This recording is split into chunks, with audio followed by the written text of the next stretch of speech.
Hello guys, and welcome back to another cold episode. On today's episode, as you can tell by the title and the thumbnail, I went and did a little experiment. So, one thing that I had noticed on not only MasterDuelMeta.com, but also YGO Pro Deck, was that there was a sheer lack of a top tier deck. I made a video about it, and asked you guys, where was Tri-Brigade? Why do you guys think that Tri-Brigade hasn't shown up? Is it just that people are sick of it, or is it not right for the meta?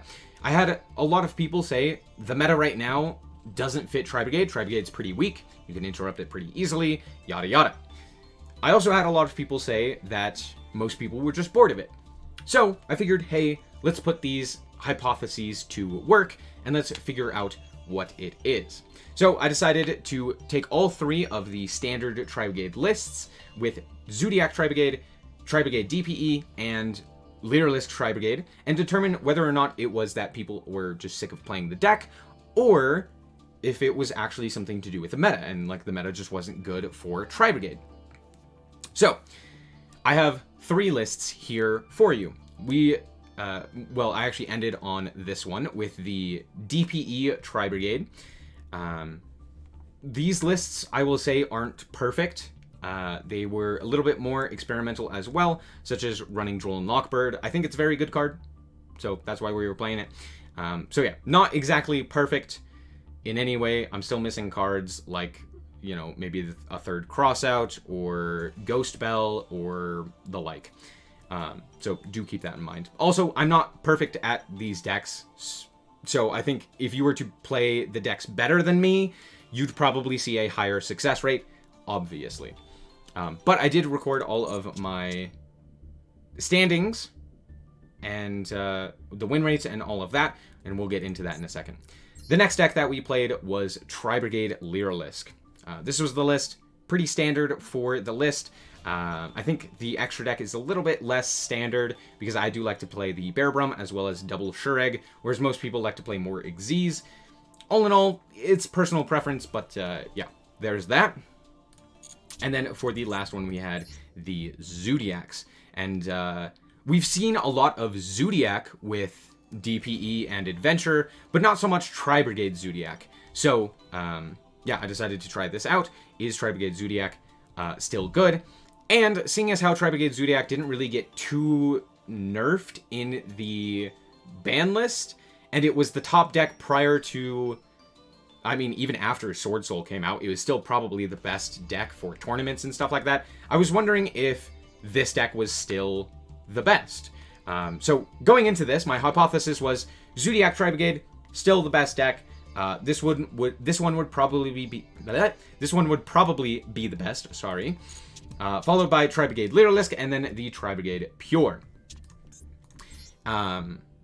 I thought maybe Tri-Brigade Lyralisk would be a little bit better given the fact that it does a little bit more unfair stuff, such as setting up the barrier statue lock, such as, you know, having the special summon bounce, being able to go into Zeus, as well as things like Apollosa, Simorgh, and Shureg. So I didn't quite know if this one was going to be better or not, just because I feel like this one's a little bit more inconsistent, especially going second. You can't play as many hand traps or going second tools. So there's that. However, I did play Duel and Lockbird, which is very good. And then, yeah, I expected the DPE Tri-Brigade to do the worst. So, how did this end up working out? So I have the win rates right here. We started out with the Tri-Brigade Zoodiac, which was 7 wins and 6 losses. I only played 13 games. I could have played more, but realistically, I feel like we got enough of knowledge with this. So it was a 53% win rate with 0 rank ups and no notable win streaks. So looking at this, I'm like, oh wow, the deck that I thought would perform the best honestly performed pretty poorly. There wasn't really much to say about it. It just didn't match up against a lot of the current meta. Having things like DPE also didn't help. And not having access to the adventure engine made the Zoodiac stuff a little bit more weak. Whereas, you know, if you're able to just go for a whole bunch of Zoodiac stuff, it's probably a little bit stronger. So the former best deck of the format, or at least what I would have seen as the best deck, no longer best deck. Not even close. Especially on the ladder, I think it has more issues with just like having cards that don't do anything against specific decks. And it's inconsistent compared to something like the Tri-Brigade Lyralisk, which had a 10 wins, 4 losses with a 71% win rate. We got 2 rank ups, and a 5 win streak. So, all in all, this seemed to have performed the best. Now, I am most comfortable with this list, so do take that into consideration. I'm not as comfortable with the Zoodiac Tri-Brigade stuff. I probably built the deck wrong, like I'm not playing Hammer Kong, I'm not playing nearly as many Zoos, I'm not playing as many Xyz, and the like. But, with that being said, I still think a 71% win rate versus a 53 kind of speaks for itself. This deck just kind of overperformed. It did quite well, and yeah, I mean, 4 losses is still quite a bit, but 10 wins, 4 losses is a very good win rate. And then the last one we had was DPE Tri-Brigade with, again, 53% win rate, 6 losses, 7 wins. This one, to me, was mostly, it felt like my mistakes more so than anything in the losses. It didn't ever feel like it was just, oh, I ended up losing. It was like, oh, I made a mistake with the end board that I ended up going for, what I was able to resolve, and like the way that I chose to hand trap my opponent. So I feel like if you are a better player than me, you'd probably have a significantly higher win rate with this one. So with this little experiment, I'm going to show you some replays from each of the decks, just to kind of give you an example of how each one plays. But I will say, Zoodiac Tri-Brigade is probably the weakest of the 3 decks, and DPE Tri-Brigade probably performs better if you know what you're doing. It does brick a little bit more, but again, if you're able to go first and you know what you're doing, you'll probably save a few more wins than I did. So let me hop into the replays and show you how these decks performed. Before we get on to the rest of the video, did you know that 70% of the people who watch my content aren't subscribed? If you end up liking the content, consider subscribing. You can always unsubscribe later if you end up not liking it.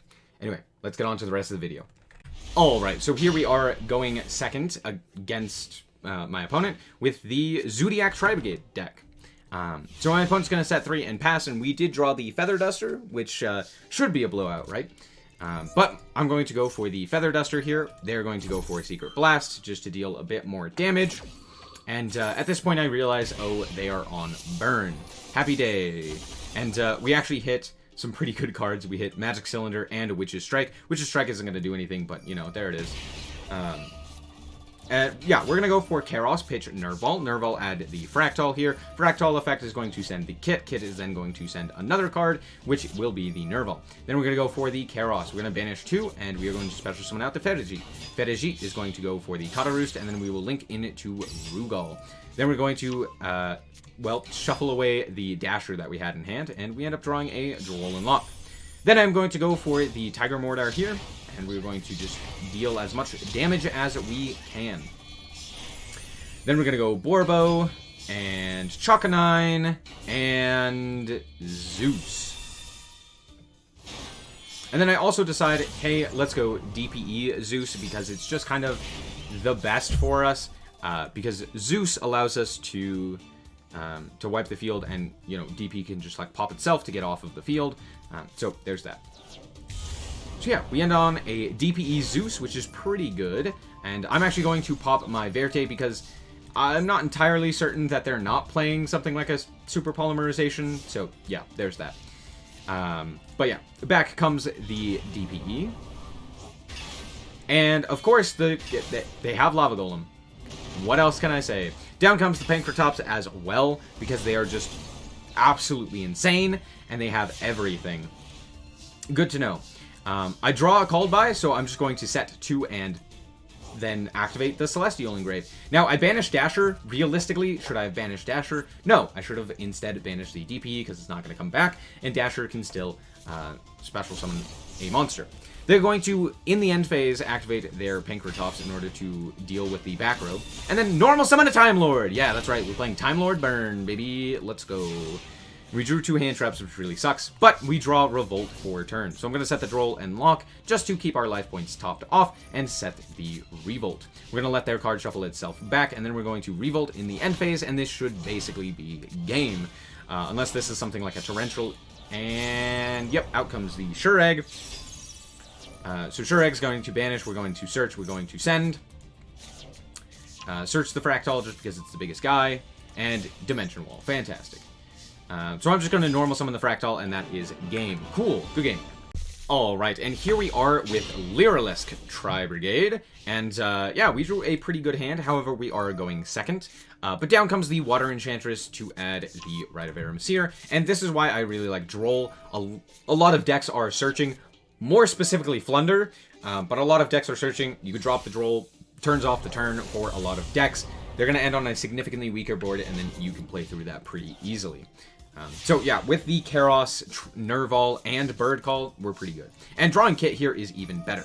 So we're going to start with the Imperm. They are going to activate their Maxi. Of course, you gotta love Maxi. It's such a cool card. They're gonna also going to pop themselves and the Imperm and activate the effect. We're gonna go for a Karos here. We're going to send the Nerval. Nerval will search the Fractal. Fractal will then send more cards. We're going to send the Cobalt Sparrow. The reason we send the Cobalt Sparrow is because we have Bird Call, so I can actually search a card, and then we can go for something like a Barrel Canary to bring it back if we need to.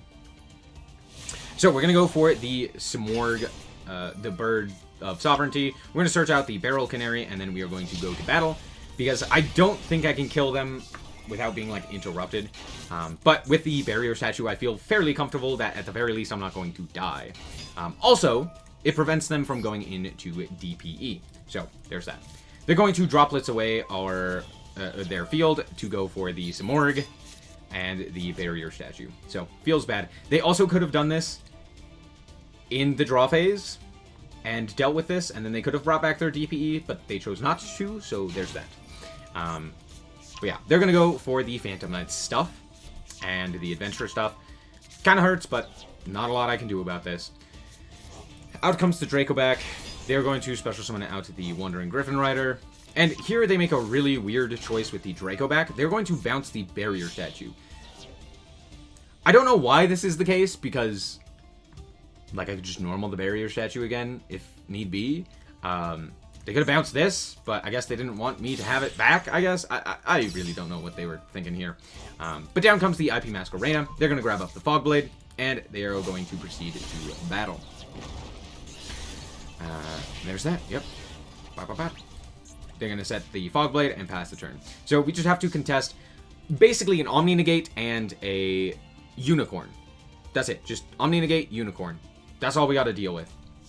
But I go for the Imperm here, because I kind of have to. I'm going to target the Wandering Griffin Rider. It doesn't really matter which one I target, whether I target the IP Masquerena or... Well, no. It does. Because if I target the IP, they could just tag out with the IP Masquerena. So I choose to target the Wandering Griffin here,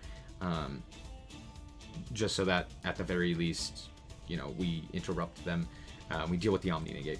So that was a really good draw from us. So there's that.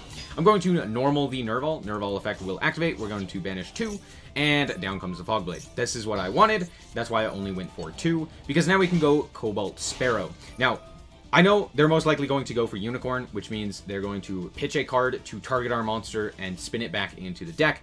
However, because of the way that Cobalt Sparrow works, they can't target the monster. So they're going to activate the IP Masquerena here and just give us back our Barrel Canary by pitching a card. And since the Fogblade was attached to the Nerval, it doesn't actually leave the field because our monster didn't leave the field as well. So yeah, this doesn't go to grave. It just kind of sticks around because now it's material. So we're going to pitch the Nerval and add the Wagtail here, as well as use Nerval to add Karos. And at this point, the game is basically over.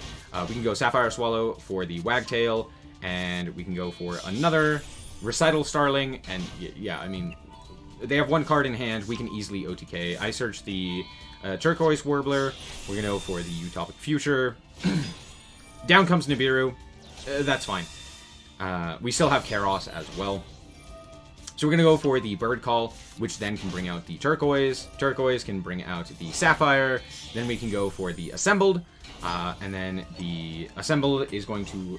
Or sorry, the Sapphire is going to allow us to attach the Cobalt. And I make a little bit of a goof here. I wasn't going to ever kill them with the Assembled Nightingale. But I could have at the very least had the the assembled with more attack, but it doesn't really matter. Either way, we're getting a 2 material, 2 activation Zeus. So, not really too worried about this here. Yeah, down comes the Zeus. We could either have 5 materials or 4. Again, doesn't really matter. And then we just kind of stay here and go, I mean, sure, draw reinforcement of the army off the top, that's fine. Fateful Adventure, sure. Pitch the Water Enchantress, sure. Like, again, I don't really care all that much. Down comes the right. And they realize, since I haven't used the Zeus, I can just wait for the token, Zeus away everything, and, like, what do they do? Alright, and here we are going first with our Tri-Brigade list. Just pure Tri-Brigade. We drew basically both Fractals, which is not great, but it's also not terrible. But with Foolish Burial, it's really not good. So we're going to go Kit, Dump, Nerval. Nerval is going to be negated, but that's fine because we do have the Fractal. So we're going to go Fractal, we're going to banish 2. And down comes Max C. I'm going to keep the Droll and Lockbird and just allow that to happen. So we're going to go for the Bearbrum, then we're going to go for the Rugal. They're going to get their draw 2, and yeah, Max C is a fun, fair, and balanced card. We're going to put back the Fractal and set 2 and pass. With the Droll and Lockbird, we should be fine. Down comes the Pot of Duality, and I see they are playing Flunder. So, this Droll and Lockbird, if it resolves, is going to be golden. We, yeah, resolve the Droll and Lock, and down comes the Stry. They revealed the Stry. And they're going to go Stry, banish the Bearbrum. I'm going to imperm this so that they are forced to use their other normal summon. So they have to have something like a Toucan or the like in order to continue their combo. So there's that, yeah. And, of course, they have the Toucan. So they're going to add to their hand the Dreaming Town, but they're just going to end their turn there. They're not going to try and normal summon anything else. Looks like they don't have a Tribute Summon or anything of the like. During the end phase, I'm going to activate my Revolt as well, and allow me to go into the Fetigy. So I don't actually have any targets for the, or enough targets for the Shureg, so there's that. We're going to go for Kit, send Karos, and we're going to add the Fractal back to hand. We also can't search there with the Nerval due to the fact that we are under Droll. So even we can't search. And we draw Droplet, which is very nice. So they're going to activate their Robina, and I'm just going to send away our Tenki in order to negate the Robina. Now, I know what you're saying.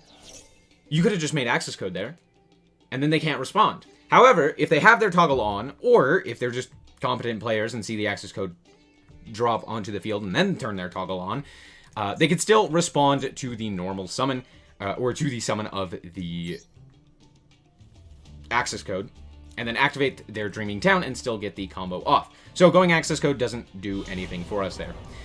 So we're going to go for the Shureg here. We're going to banish their town, or sorry, their map, and then go into the access code, and that should be lethal.